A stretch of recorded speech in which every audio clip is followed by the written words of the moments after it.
7వ అధ్యాయం 6వ వచనం. మరలా మనం అదే వచనాన్ని అందరం కలిసి మనం చదువుకుంటాం. యెషయా గ్రంథం 57వ అధ్యాయం 7వ వచనం. క్షమించండి, 7వ వచనం చదవండి. నా ప్రార్థన మందిరములో వారిని ఆనందింపచేసేదను. నా బలిపీఠం మీద వారు అర్పించు దహన బలులను నాకు అంగీకారములగును.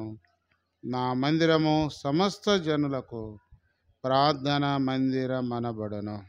ప్రార్థన చేసుకున్నాం. ప్రేమ కలిగిన తండ్రి, బిడలంగా ఈ వార్షికోత్సవ కూడికలో చేరి రావడానికి కృపించారు. నీవిచ్చిన నీ మందిరాన్ని బట్టి మీకు స్తుతులు. ఈనాడు నీ సన్నిధిలో చేరి నిన్ను ఆరాధించి ప్రార్థించి నీ వాక్యాన్ని ధ్యానించి నిన్ను శ్లాఘించే గొప్ప భాగ్యం మీరు ఇచ్చినందుకు స్తోత్రాలు. ఈ మందిరంలో కూడుకున్న మేము అర్పించే మా బలులు కూడా ఏ విధంగా ఉండాలో కొన్ని మాటలు చూడాలని ఆశపడుచుంటుండగా సహాయం చేయము. బలహీన నన్ను కనికరించము. యేసుక్రీస్తు నామమున ప్రార్థించి వేడుకొనుచున్నాం తండ్రి, ఆమేన్. ఇది కూడా ఒక పావుగంట లోపే ముగిస్తాను. ఒక 7 విషయాలు. సమస్త జనులకు ప్రార్థనా మందిరం. ఆ మందిరములో మనకు ఏం దొరుకుతాయో ఒక 7 చెప్పాను. ఇప్పుడు ఆ మందిరంలో ఏమి చెయ్యాలో ఉంది. చదవండి 2వ వచనం అందరం. నా బలిపీఠము మీద వారు అర్పించు దహన బలులను నాకు అంగీకారములగును. మందిరంలో ఏముంది? బలిపీఠం ఉంది. ఆ బలిపీఠం మీద ఏం అర్పిస్తున్నారు? దహన బలులు. మరి అది పాత నిబంధన కాలంలో కాబట్టి పాత నిబంధన కాలంలో మందిరం లోపలికి వెళ్ళగానే ముందు ఎంటర్ అవగానే ఆవరణంలో ఏముంటుంది? మొట్టమొదట బలిపీఠం ఉంటుంది. వాళ్ళు తీసుకొచ్చినటువంటి ఏదైనా పొరపాటు చేసినప్పుడు, ఒకవేళ వాళ్ళు దేవునికి ఏదైనా అర్పించాలనుకున్నప్పుడు వారు కోడెనో ఎద్దునో గొర్రెనో ఏవి లేనివాడు పావురూపు పిల్లలను గువ్వలను తీసుకొచ్చేవాడు. అక్కడ అర్పించేవాళ్ళు. దాని తర్వాత గంగాళం ఉంటుంది, అక్కడ కాళ్ళు కడుక్కునేవాళ్ళు. తర్వాత పరిశుద్ధ స్థలం ఉంటుంది. ఆ పరిశుద్ధ స్థలంలో ఇటుపక్క ఏమో సమకూర రొట్టెల బల్ల ఉండేది, ఇటుపక్క ఏమో దీపవృక్షం ఉంటుంది, ఎదురుగా ధూపవేదిక ఉంటుంది. ఆ ధూపవేదిక తర్వాత కట్టను ఉంటుంది, తెర. దాని తర్వాత లోపల ఉన్న దాన్ని అతి పరిశుద్ధ స్థలం అంటారు. ఏముండేది అతి పరిశుద్ధ స్థలంలో? అతి పరిశుద్ధ స్థలంలో ఏముంటుంది చెప్పండి? మందసం ఉంటుంది. సరే, ఇప్పుడు అసలు ఎంటర్ అవగానే మొట్టమొదటి ఉండేది ఏంటి మందిరంలో? బలిపీఠం. వాళ్ళు అర్పించారు బలులు. వారు అర్పించు బలులు నాకు దేవునికి ఏమని? అంగీకారం. ఈరోజు సదాకాలం నిలిచి ఒక్క బలిగా మన ప్రభువైన యేసుక్రీస్తు వారు బలైపోయాడు. ఇక ఇప్పుడు మనం బలులు అర్పించవలసిన అవసరత లేదు. అట్టని చెప్పి వదిలేద్దామా?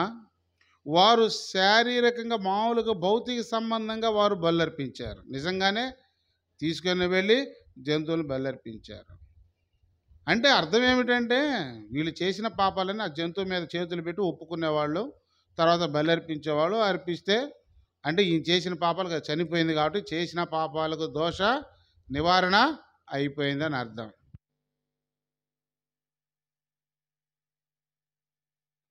కనుక చేసినటువంటి పాపాలకు దోష నివారణ అయిపోయిందని అర్థం.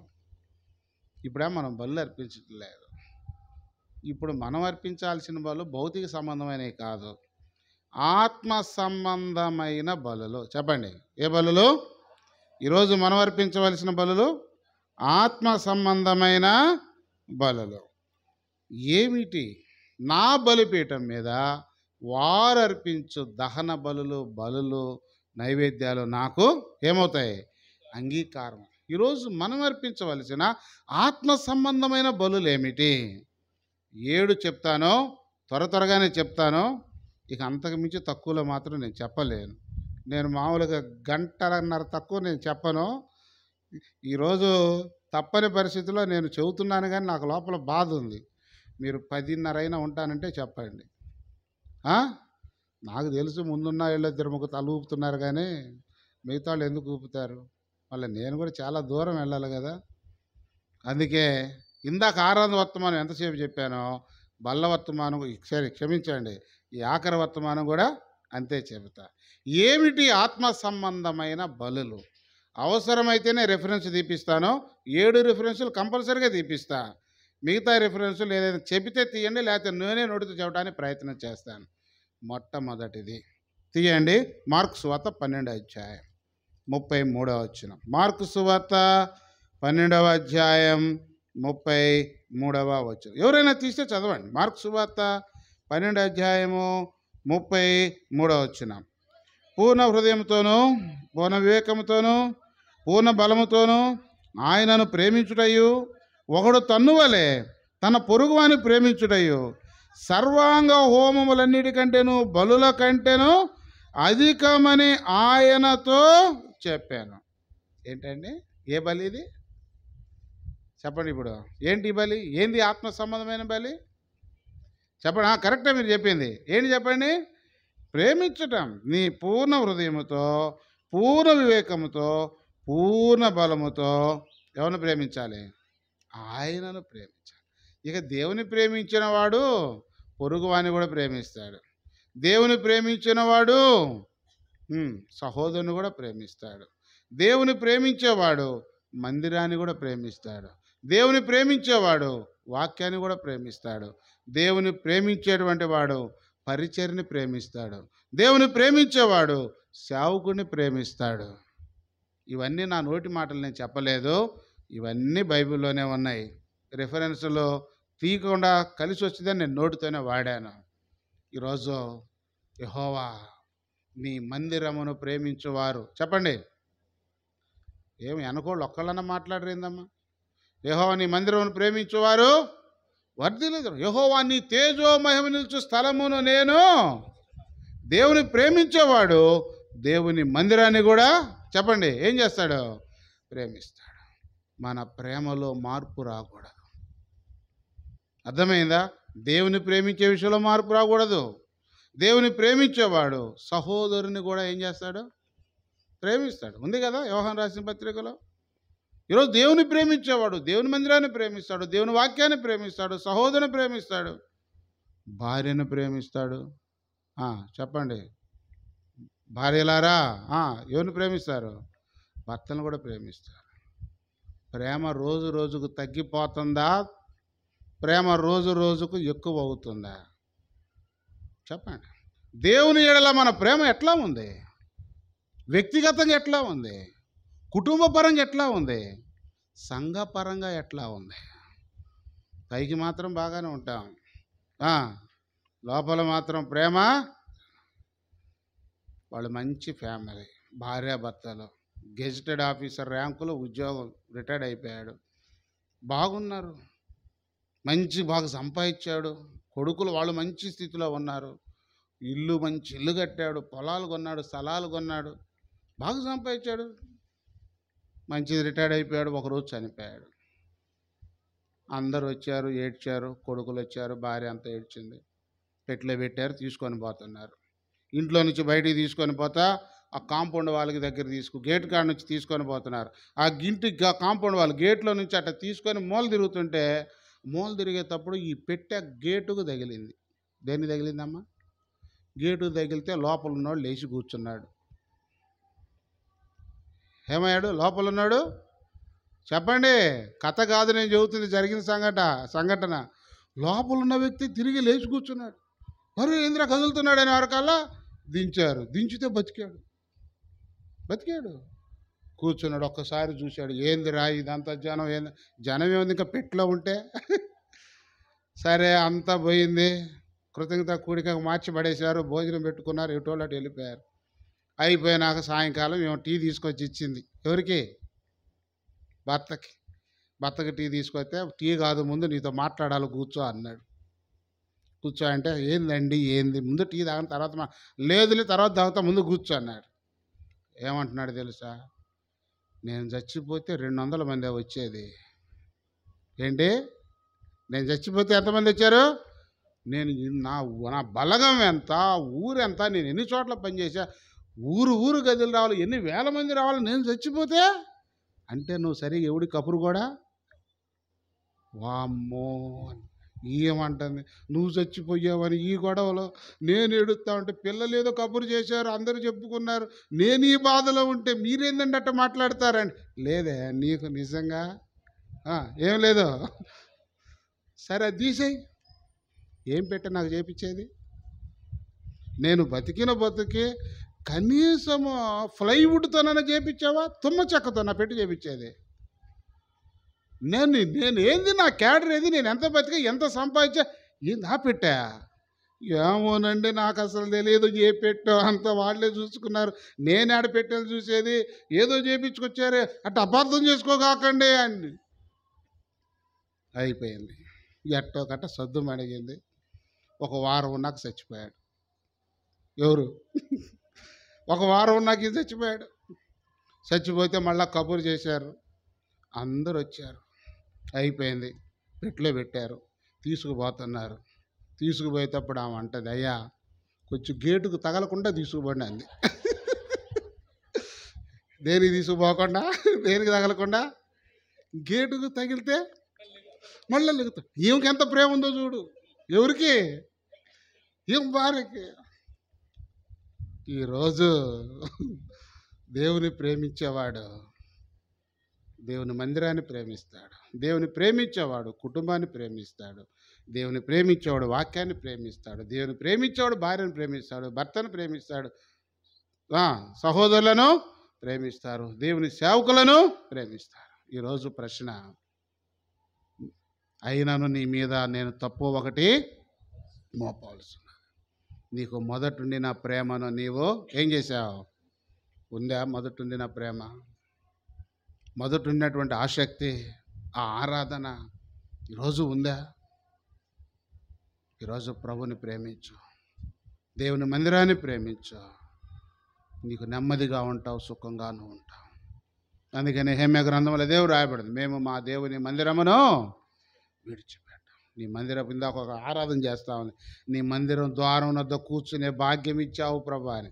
మంచిది, సంతోషం. మొట్టమొదటిది దేవుని ప్రేమించుట. సర్వాంగ హోమముల కంటే బలుల కంటే ప్రాముఖ్యమైన ఏంటి? మొట్టమొదటి బలి చెప్పండి. ఇప్పుడు మొట్టమొదటి బలి ఏంటి? దేవుని ప్రేమించుట. రెండవది కీర్తనలు 27:6. 27వ కీర్తన 27వ కీర్తన 6వ వచనం చదవండి. 27వ కీర్తన 6వ వచనం. ఇప్పుడు చుట్టుకొని నా శత్రువుల కంటే ఎత్తుగా నా తల ఎత్తబడును, ఆయన గుడారములో నేను ఉత్సాహధ్వని చేయుచు బలులర్పించెదను, నేను పాడెదను, యెహోవాను గూర్చి స్తుతిగానము చేసేదను. బలులర్పించేదను, పాడెదను, ఏం చేస్తాను నేను? స్తుతిగానము చేస్తాను. ఏ బలిది చెప్పండి? ఏంటిది? ప్రభువును స్తుతించుట కూడా ఒక చెప్పండి బలి.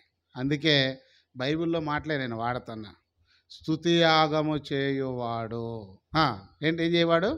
స్తుతి యాగం చేయవాడు నన్ను మహింపరుచున్నాడు. యాగం అంటే ఏందనుకుంటున్నావు? యాగం అంటే బలి. ఏంటి యాగం అంటే? బలి. ఆరాధన కూడా ఒక యాగముతో, ఒక బలితో సమానం. అందుకే ఇస్సాకు బలర్పించడానికి అబ్రహాం కొండ మీదకి తీసుకొని పోయే ముందు కింద పనులు చెప్పాడు, ఏయ్ మీరు ఎక్కడే ఉండండి, మేము వెళ్ళి దేవునికి ఏమర్పిస్తాం? బలర్పించొస్తాం అన్నాడా? అమ్మో, ఏంది దేవునికి ఏమర్పించొద్దాం అన్నాడు? చెప్పండి. మేము దేవునికి మ్రొక్కి వచ్చేద్దామని ఉంది. ఏం చేసాము? ఏమని ఉంది? దేవునికి మ్రొక్కి వస్తాం. మ్రొక్కి అనే కాడ ఇంగ్లీష్ బైబిల్లో మొట్టమొదటిగా ఆరాధన అనే మాట వ్రాయబడింది అక్కడే. మేము పైకి వెళ్ళి దేవునిని ఆరాధించి వస్తాం. పోతుంది దేనికి చెప్పండి? పోతుంది దేనికి? బలి అర్పించడానికి. బలిని ఈయనేమంటున్నాడు? అబ్రహాం ఏమంటున్నాడు? బలిని ఏమంటున్నాడు? ఆరాధన అంటున్నాడు. బలి అర్పించడం అంటే కోడిని తీసుకుని అర్పించడం కాదు, తన సొంత ఎవరిని? కుమారుడినే బలి అర్పించాలి. లోపల ఎంత బాధ ఉంటుందండి. ఆ సంగతులు జరిగిన తరువాత దేవుడు అబ్రహామును చెప్పండి అబ్రహామును పరిశోధించాను. పరిశోధన ఈరోజు గుర్తుపెట్టుకోండి. ఇక నేను అక్కడ వివరించాలంటే ఇక్కడ ఆగిపోవాల్సి వస్తుంది. ప్రతి పరిశోధన, ప్రతి శ్రమ, ఈరోజు మనకు వచ్చే ప్రతి శోధన, ప్రతి కష్టము, ప్రతి ఇబ్బంది, ప్రతి బాధ, ప్రతి దుఃఖము, ప్రతి నిరాశ, ప్రతి నిస్పృహ ఒక ఆరాధనగా మార్చాలి. ఎట్లా మార్చాలి? ఆరాధనగా మార్చాలి. అబ్రాహాముకు వచ్చినటువంటి 7 శోధనలు ఉన్నాయి, 7 పరీక్షలు ఉన్నాయి. అయితే అబ్రాహాముకు వచ్చినటువంటి ఈ ఆఖరి పరీక్ష ఇది. అబ్రాహాము యొక్క విశ్వాసాన్ని పరీక్ష, అబ్రాహాము యొక్క నిరీక్షణకు పరీక్ష, అబ్రాహాము యొక్క ప్రేమకు పరీక్ష. కానీ ఈ పరీక్షను అబ్రాహాము ఎట్లా మార్చాడు? చెప్పండి, ఎట్లా మార్చాడు? ఆరాధనగా మార్చాడు. అన్నీ బాగుంటేనే మనం ఆరాధన చేస్తాం. బాగాపోతే నాకు మనసు, నేను నిత్యము ఎల్లప్పుడూ దేవుని ఏం చేస్తాను? స్తుతించాలి. ఆరాధించుట కూడా ఒక బలి. ప్రభుతో చెబుదాం, ప్రభా ఈరోజు ఈ ఆత్మ సంబంధమైన బలులు నేను అర్పించాలి. ఒకటి, ప్రేమిస్తా. రెండవది, నిన్ను ఆరాధిస్తా. మూడవది యెషయా గ్రంథం 56, లేకపోతే ఇక్కడ కీర్తనలో ఒక మాట చదివి అప్పుడు వెళ్దాం. 4 అధ్యాయం 5వ వచనం. కీర్తనలు 4, 5వ వచనం. కీర్తనలు 4, 5. నీతియుక్తమైన బలులు చాలండి. ఏం బలి? నీతియుక్తమైన బలులు అర్పించుచు. నీతియుక్తమైన బలులు అంటే నీతిగా జీవించడం. ఏంటమ్మా? నీతిగా జీవించటం. నీతి అంటే ఏంది? నీతి అంటే ఏంది? నీతి అనే మాటకు హెబ్రీ భాషలో డెకాయోసూన్ అంటాడు. నీతి అనే మాట హెబ్రీ భాషలో డెకాయోసూన్. డెకాయోసూన్ అంటే తిన్నగా నడవటం. చెప్పండి, తిన్నని దారిలో నడవటం. ఏ దారిలో? చెప్పండి, ఏ దారిలో? తిన్నని దారిలో నడవటం అనగా సరైన దారిలో నడవటం. ఈరోజు హెర్మోన్లో ఉన్నటువంటి దేవుని బిడ్డలారా, తిన్నగా నడుద్దాం, సరైన దారిలో నడుద్దాం. ఆ తిన్నగా నడిపించేవాడు నీ మనసు తిన్నగా నిలిపిన ఎడల ఎట్లా నిలపాలా? తిన్నగా నిలపాలా. తిన్నని దారిలో నడిపటం, తిన్నని దారిలో నడవటము అదే నీతి. కానీ తిన్నని దారిలో కాకుండా వంకర త్రోవలో నడిపిస్తాడు ఇంకొకడు. ఎవడు వాడు? చెప్పండి.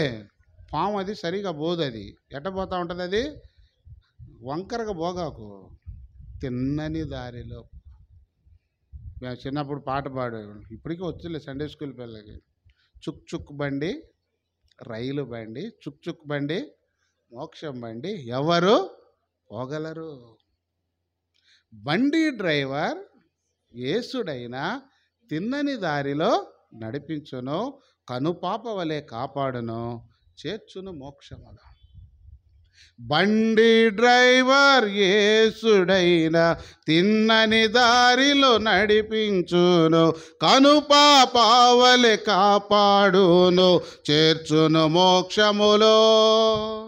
బండి డ్రైవర్ సాతానుడైన వంకర త్రోవలో నడిపించును, పాపపు బురదలో దించి వేసి త్రోయును నరకములో. ఈరోజు నీతిగా జీవించటం అంటే డెకాయుసున్ అనే మాటకు దాన్ని నీతి అంటారు. తిన్నని దారిలో ప్రభుతో చెప్పండి, నా మనసు తిన్నగా నిలుపుతా, సరైన మార్గంలో బ్రతుకుతా. నీతిగా జీవించటము కూడా దేవుని సేవే. చెప్పండి. లూకాసు వార్త 1:75 వచ్చి తీయొద్దులేండి, ఎందుకంటే సమయం లేదు. పరిశుద్ధముగాను నీతిగాను ఆయనను సేవింపను అంటాడు ఆఖరి లైన్లో. పరిశుద్ధముగాను నీతిగాను ఆయనను సేవించు. నీతిగా జీవించటము కూడా దేవుని సేవే. కనుకనే ప్రభువా నీతిమంతుడిగా జీవిస్తా. ఎన్నో బలిది? ఇది కూడా ఒక దేంతో సమానం? ఆత్మ సంబంధమైన బలితో సమానం.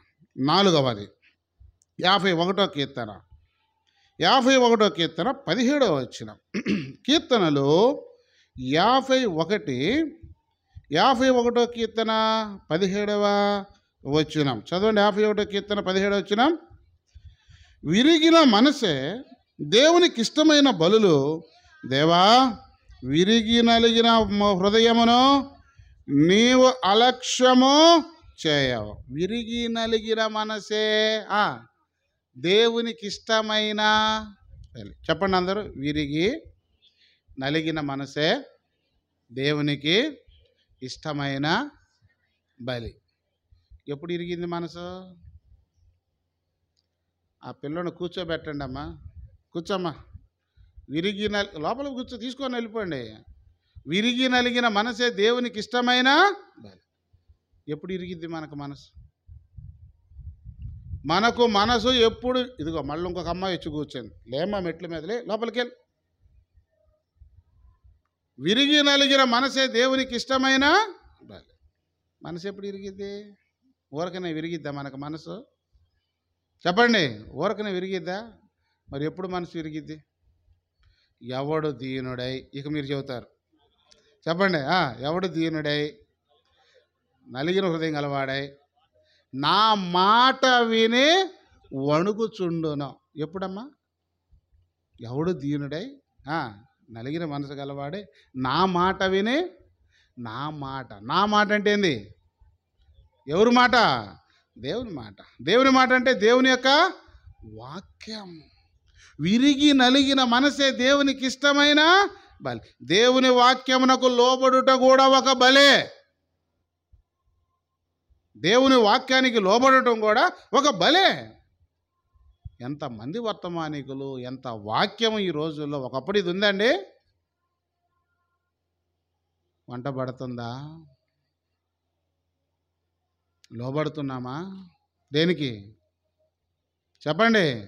దేవుని యొక్క వాక్యానికి లోబడుతున్నామా? దేవుని యొక్క వాక్యానికి విధేయత చూపుతున్నామా? వినిన వాక్యము వారికి నిష్ప్రయోజనమై. పైకి మాత్రం భలే కనపడుతున్నాం మనం. ఏంటి, ఎట్ట కనపడుతున్నాం? చాలా విధేయత కనపడతాం. భార్యలారా,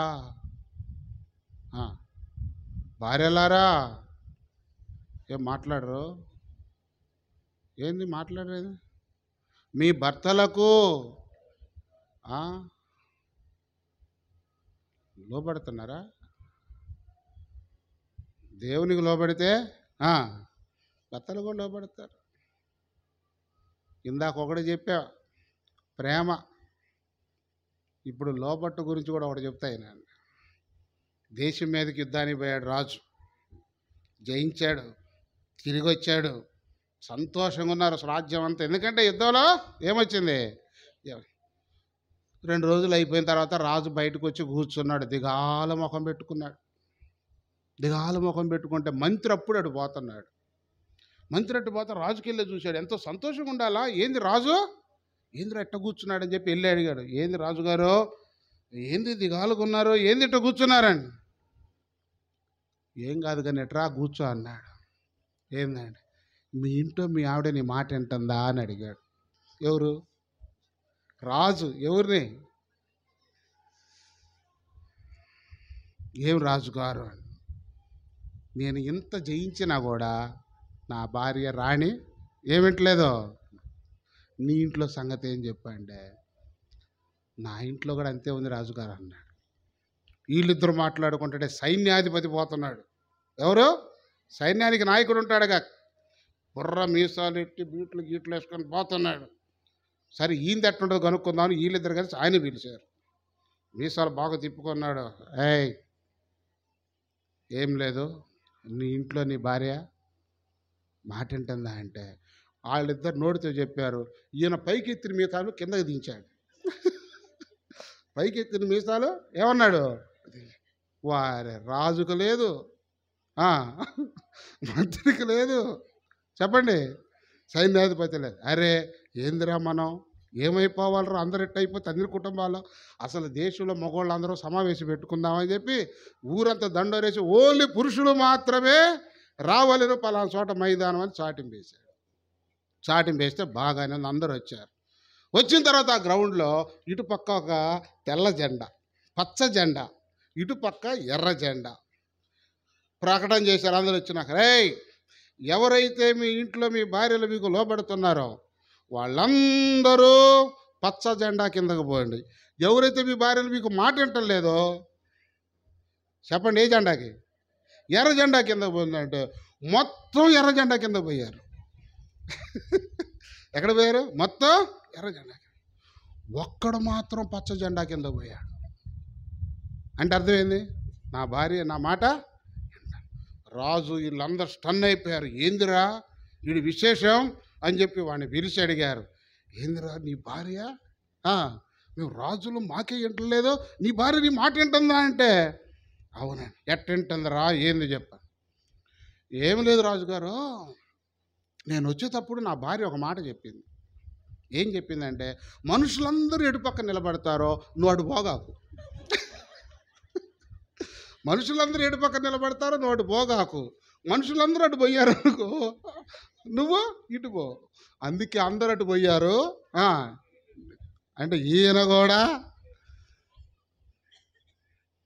ఈరోజు ఇక్కడే లోబడకపోతే ఆడేం లోబడతావు? కనబడేవాడికి లోబడకపోతే కనబడిన వారికి ఆడే లోబడతావు? ఈరోజు దేవుని వాక్యానికి లోబడు.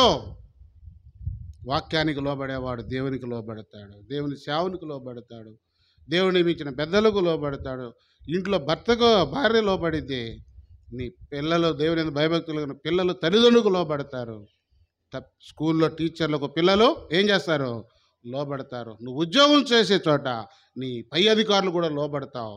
రాజును కూడా ఏం చేస్తావు? నువ్వు సన్మానిస్తావు. దేవునికే లోబడకపోతే ఎవడికి లోబడాను? ఈరోజు ప్రభుతో చెప్పు, నిజంగా ప్రభుకు లోబడుతున్నాను. దేవుని వాక్యానికి లోబడుట కూడా ఒక బలి. ఏంటి? దేవుని వాక్యానికి ఈరోజు వాక్యం వింటున్నాం, మంచిదే.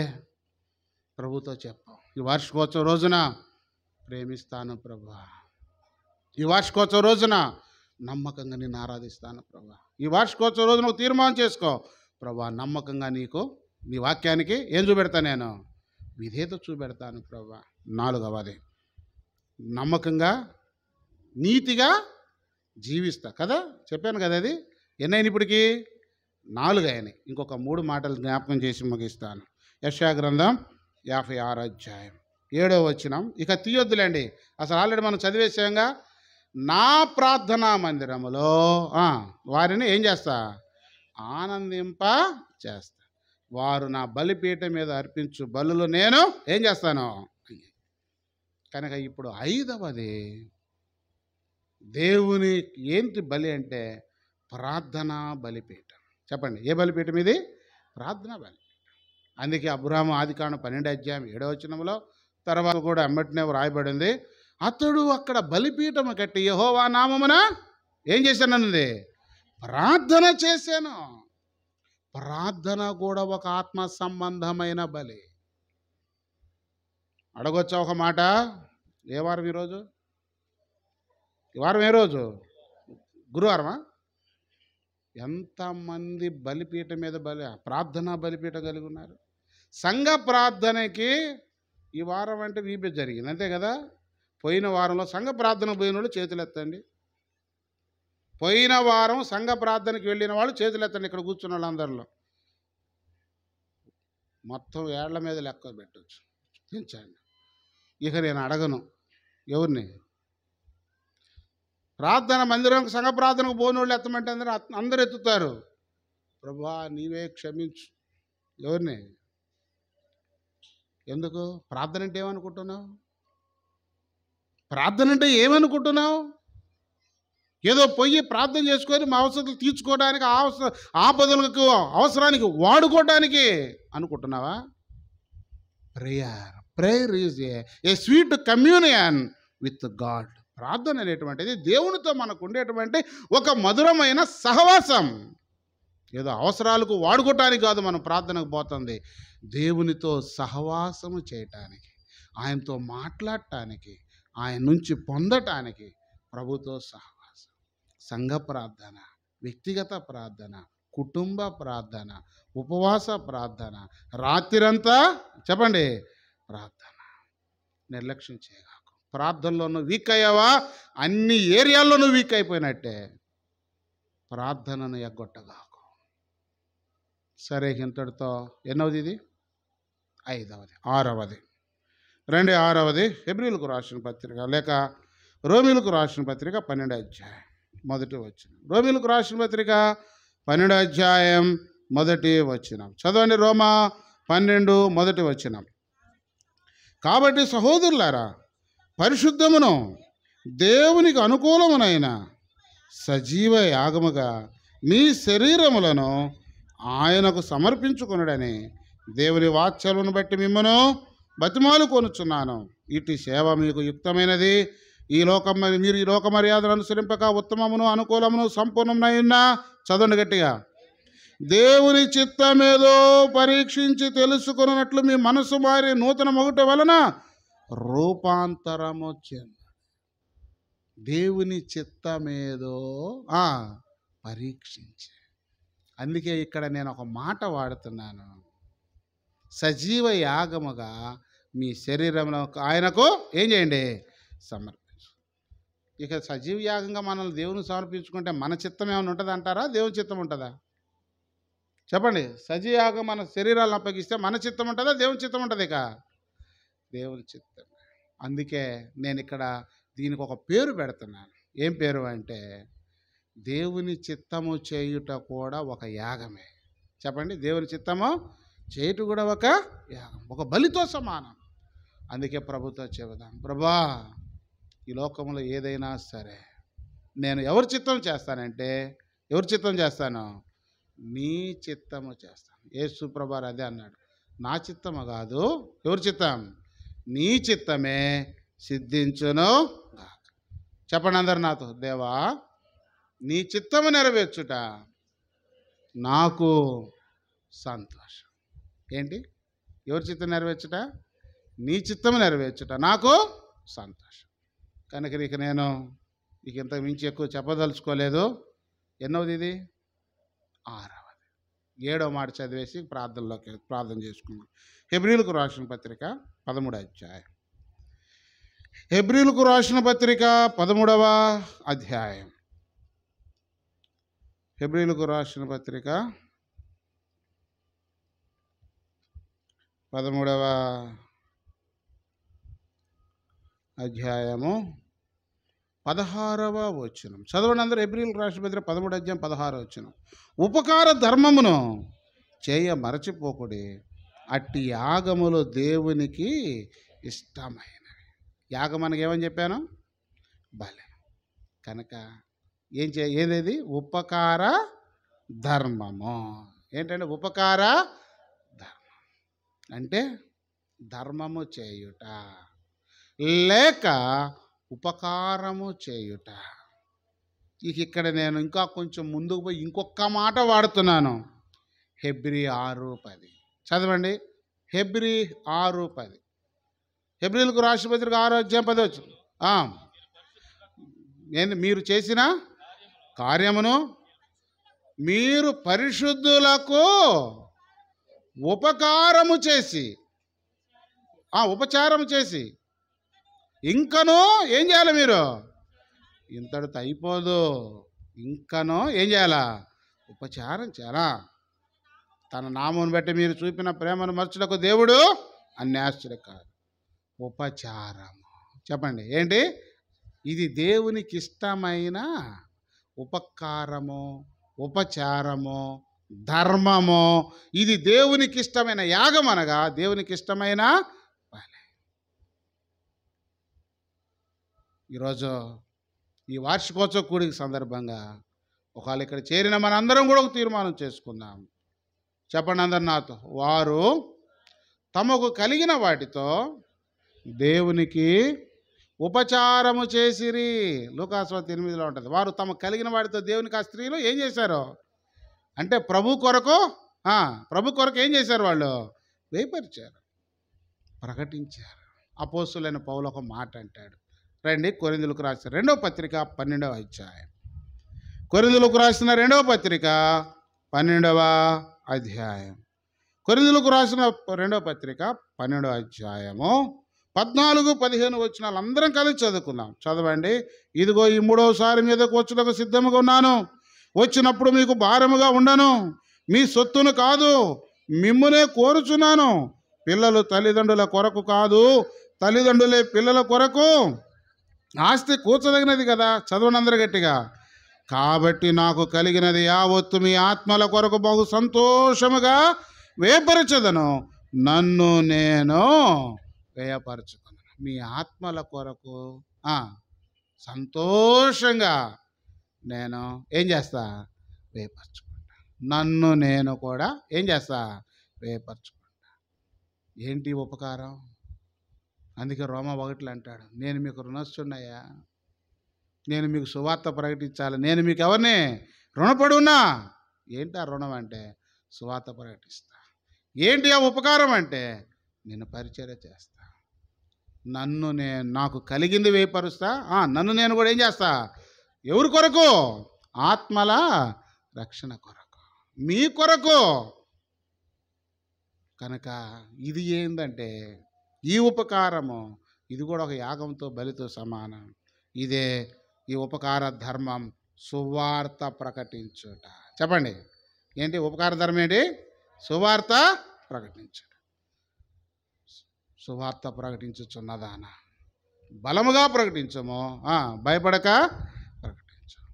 ఈరోజు ప్రభుకి అది కావాలి. రక్షించబడిన ప్రతి విశ్వాసి తను సువార్త ప్రకటించేవాడు ఉండాలి.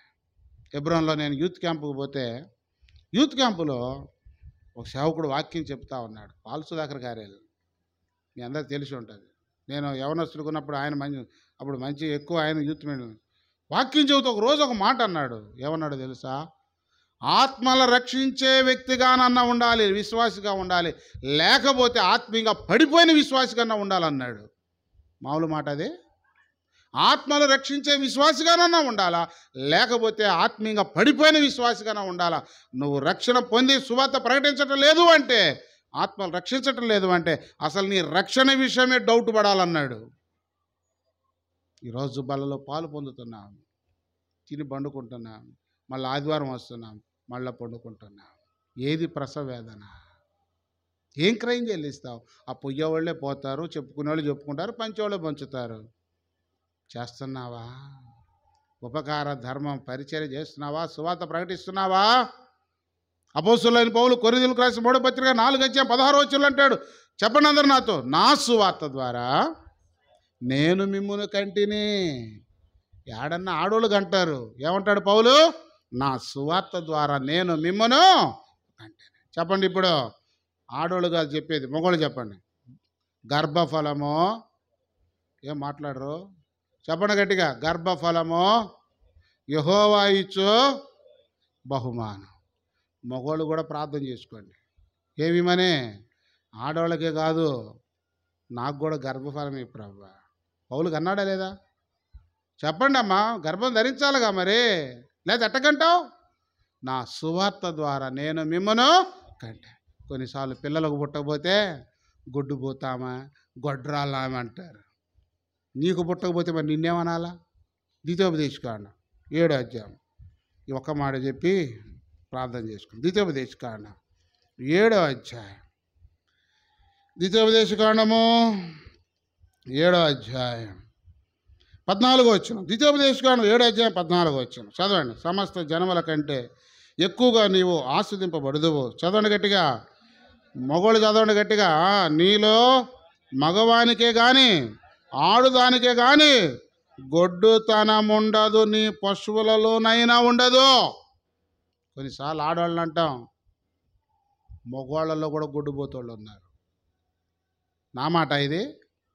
చెప్పండి, ఈరోజు ప్రభు కొరకు ఏమి చేయకుండా, ప్రయాసపడకుండా రక్షించబడి ఎంతకాలమైందో ఆ బైబిల్ పట్టుకొని వస్తున్నావు. ఒక్కళ్ళన్నా తెచ్చావు మందిరానికి, మరి గొడ్డుపోతానికి ఏమనాలి? మీలో ఆడవారికైనానో మగవాళ్ళకైనానో గొడ్డుపోతుతనం ఉండదు. ప్రార్థన చేసుకో, ప్రతిష్ఠించుకో. ప్రభా, ఉపకార ధర్మం చేస్తా. ఏంటది? సువార్త ప్రకటిస్తా. ఏంటది? పరిచర్య చేస్తా. ఏంటది? కంట. సువార్త ప్రకటించి అనేక ఆత్మలు నేను కంట. సంఘములు అనేక ఆత్మల చేత నింపు ప్రభువా. సంఘాన్ని అభివృద్ధి చేయ ప్రభువా. నాకు గర్భఫలమీ ప్రభువా. నాకు పౌలుకున్న ప్రసవేదన నాకు ఈ ప్రభువా. పౌలు ఎట్లా కన్నాడో నేను కూడా సువార్త ప్రకటించి అనేకులను కనుటకు నాకు సహాయం చేయ ప్రభువా. ఇది కూడా ఉపకార ధర్మము కూడా ఒక, చెప్పండి ఏంటది? యాగం. అందుకంటాడు, నా ప్రార్థనా మందిరములో వారు అర్పించు ఏంటవి బలులు ఏమవుతాయంట నాకు అంగీకారం. కనుక ఈ ఆత్మ సంబంధమైన బలులు, ఏ బలులు చెప్పండి? ఇవి ఆత్మ సంబంధమైన బలు. మొట్టమొదటిది చెప్పండి ఏంటి? ఒకటి, దేవుని ప్రేమించుట, ఆత్మ సంబంధమైన బలి. రెండవది, ప్రభును స్తుతించుట, ఆత్మ సంబంధమైన బలి. మూడవది, నీతిగా జీవించుట, ఆత్మ సంబంధమైన బలి. దేవుని వాక్యానికి లోబడుట, ఆత్మ సంబంధమైన బలి. ప్రార్థనా జీవితం కలిగి ఉండుట, ఆత్మ సంబంధమైనటువంటి బలి. దేవుని చిత్తము చేయుట, సజీవ యాగముగా ప్రభు కొరకు మనం సమర్పించుకొనుట, అది ఆత్మ సంబంధమైన బలి. ఆఖరిగా ఉపకార ధర్మము చేయుట, ఆత్మ సంబంధమైన బలి. ఇట్టి యాగము దేవునికి ఇష్టమైంది. ప్రకటిస్తా, ఉపకారం చేస్తా, ఉపచర్య చేస్తా, పరిచర్య చేస్తా, ప్రకటిస్తా, ప్రసర వేదన పడుతా, అనేక ఆత్మల కొరకై నేను భారంతో ప్రయాసపడి ప్రార్థన చేసి నేను కంట. ఒక జనమును కనుటకు ఒకనాటి ప్రసవ వేదన చాలునా? ఆ విధంగా ప్రభా హిర్మోన్లో ఉన్న మమ్మల్ని అందరినీ సిద్ధపరిచి మా సంఘాన్ని అభివృద్ధిపరిచి అనేక ఆత్మల చేత సంఘాన్ని నింపు ప్రభా అని ప్రభు కొరకు ఆత్మ సంబంధమైన బలులర్పించేటువంటి సంఘముగా హిర్మోన్లో ఉన్న బిడ్డలు మాత్రమే కాదు, మనం కూడా ఉండునట్లు ప్రభు మనల్ని అందరినీ సిద్ధపరచును కాక.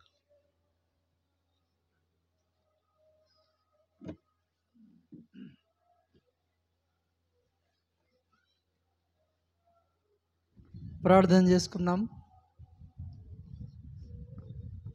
ప్రేమగల మా పరలోకపు తండ్రి, నమ్మదగినటువంటి దేవ, ఈ బండ మీద నా సంఘము నేను కట్టుదును, పాతాలలో ఒక ద్వారములు దాని నిలవనేరవని తండ్రి, మా ప్రభువా, సజీవమైన సంఘాన్ని ఇక్కడ మీరు కట్టినందుకై స్తోత్రములు. వారు కూడుకునేదానికి స్థలమును గ్రహించినారు, బల చుట్టూ చేరి ఆరాధించినట్లుగా మీరు చేస్తున్నారు. మా తండ్రి మన ప్రార్థనా మందిరంలో నీ ప్రజలను ఆనందింపజేస్తూ వచ్చినందుకై స్తోత్రములు. మా తండ్రి కొంత శేషమును ఇక్కడ నీ కొరకై ఏర్పరచుకొని పరలోకపు తండ్రి, నీవు మా దేవ కృప చూపుతూ వచ్చినందుకై మీకు స్తోత్రములు చెల్లిస్తూ ఉంటున్నాము తండ్రి.